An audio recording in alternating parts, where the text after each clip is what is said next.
கிறிஸ்துவில் அன்பு சகோதர சகோதரிகளே, உங்கள் அனைவருக்கும் இனிய வணக்கம். இன்று பிப்ரவரி 14 பொதுக்கால 6ஆம் வாரம் செவ்வாய். ஆண்டவர் தம் மக்களுக்கு சமாதானம் அருள்வாராக. புனித மார்க் எழுதிய நற்செய்தி அதிகாரம் 8 இறைவார்த்தைகள் 14 முதல் 21 வரை. அக்காலத்தில் சீடர்கள் தங்களுக்கு தேவையான அப்பங்களை எடுத்து செல்ல மறந்துவிட்டார்கள். படகில் அவர்களிடம் ஓர் அப்பம் மட்டுமே இருந்தது. அப்பொழுது இயேசு பரிசேயர், ஏரோதியர் ஆகியோரது புளிப்பு மாவை குறித்து மிகவும் கவனமாயிருங்கள் என்று அவர்களுக்கு கட்டளையிட்டார். அவர்களோ தங்களிடம் அப்பம் இல்லையே என்று ஒருவரோடு ஒருவர் பேசிக் கொண்டிருந்தார்கள். இதை அறிந்த இயேசு அவர்களை நோக்கி, நீங்கள் உங்களிடம் அப்பம் இல்லை என ஏன் பேசிக் கொள்கிறீர்கள்? இன்னுமா உணராமலும் புரிந்து கொள்ளாமலும் இருக்கிறீர்கள்? உங்கள் உள்ளம் மழுங்கியா போயிற்று? கண்ணிருந்தும் நீங்கள் காண்பதில்லையா? காதிருந்தும் நீங்கள் கேட்பதில்லையா? ஏன் உங்களுக்கு நினைவில்லையா? 5 அப்பங்களை நான் 5000 பேருக்கு விட்டு அளித்த போது மீதியான துண்டுகளை எத்தனை கூடைகள் நிறைய எடுத்தீர்கள் என்று அவர் கேட்க, அவர்கள் 12 என்றார்கள். 7 அப்பங்களை நான் 4000 பேருக்கு விட்டு அளித்த போது மீதி துண்டுகளை எத்தனை கூடைகள் நிறைய எடுத்தீர்கள் என்று கேட்க, அவர்கள் 7 என்றார்கள். மேலும் அவர் அவர்களை நோக்கி, இன்னும் உங்களுக்கு புரியவில்லையா என்று கேட்டார். இது வாழ்வு தரும் கிறிஸ்துவின் நற்செய்தி. சிந்தனை. இயேசு காலத்தில் வாழ்ந்த ஏரோதும் பரிசேயர்களும் சுயலாபத்தையே கண்முன் கொண்டு வாழ்ந்தார்கள். ஏரோது திருமுழுக்கு யோவானை கொன்றபோது தான் செய்வது தவறு என்று நன்றாகவே தெரியும். ஆனால் தனது பதவியை தக்க வைக்க வேண்டும் என்பதே அவனது குறிக்கோள். பரிசேயர்கள் மெசியாவின் வருகையை ஆர்வமாய் எதிர்பார்த்திருந்தார்கள். காரணம், அவர் வந்து ஒரு படையை திரட்டி ரோமானியரை விரட்டி விடுதலை கொடுப்பார். அதில் தங்களுக்கு ஒரு பங்கு உண்டு என்று நினைத்தனர். அது நடக்காததால் அவரை கொன்றுவிட தீர்மானித்தனர். சுயநலம், தீமை நிறைந்த எண்ணம், இதைத்தான் புளிப்பு மாவு என்று இயேசு குறிப்பிடுகிறார். இவைகள் நம்மை தீண்டாதவாறும் இவைகளால் நாம் ஏமாற்றப்படாதவாறும் விழிப்பாயிருப்போம்.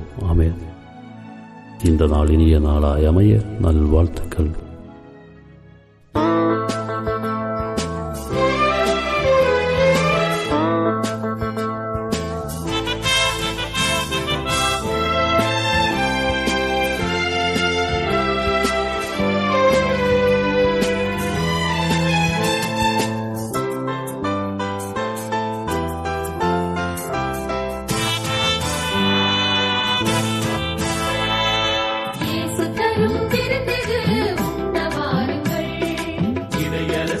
உணவிது பகிர்ந்து கொள்ளுங்கள்.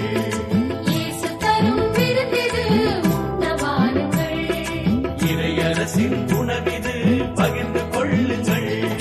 வருவோம் சமத்துவ உறவிலே, பெறுவோம் இறைவனின் அருளையே. வருவோம் சமத்துவ உறவிலே, பெறுவோம் இறைவனின் அருளையே.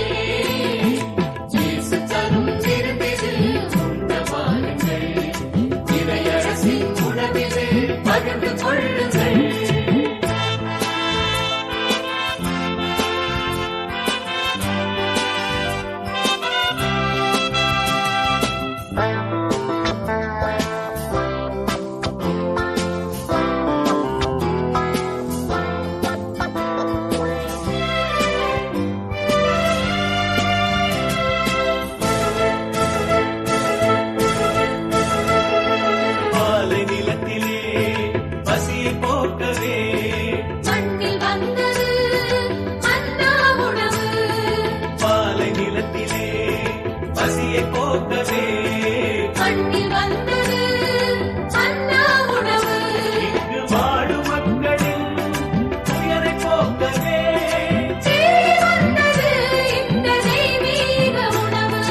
வருவோம் சமத்துவ உறவிலே.